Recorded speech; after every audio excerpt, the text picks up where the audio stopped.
Здравейте, приятели! Днес ще правим видео за 5 смешни вицове. Надявам се да ви харесат. 5 смешни вица. Надявам да ви хареса видео, да. И да ви харесат вицовете. И да се смеете там, каквото правите на вицове. Ако е така, абонирайте се за канала ми и харесайте видеото. Започваме. Първи виц. Когато човек го мързи, няма значение колко работа има. Народна мъдрост. Втори вид. В Германия карат вдясно, в Великобритания карат вляво. България караме където има асфалт. Трети вид. Урок по история. Отишли българите при американския президент и поискали да станат поредния щат на Америка. Президентът не бил и чувал и за България. Та решил да я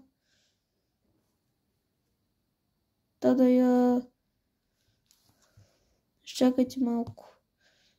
Проучи в дебелите книги, прочел. България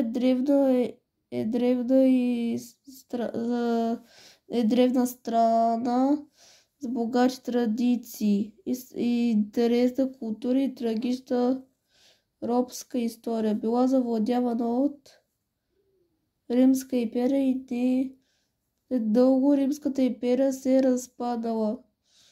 След това попадала под византийско робство и след дълго Византия изчезнала от световната карта.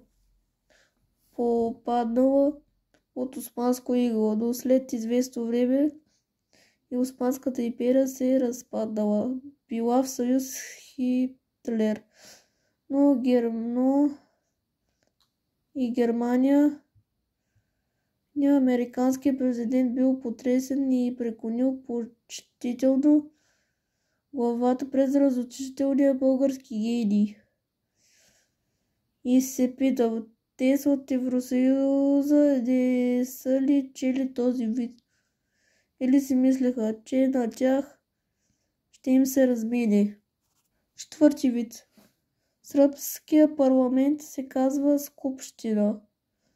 Българския парламент трябва да се казва Сбирщина. Пето BJ, с нова промоция, повече време за същите пари. Приятели, ако ви е харесал видеото, ако е така, абонирайте се за канала ми и ми харесайте видео и чао, мен!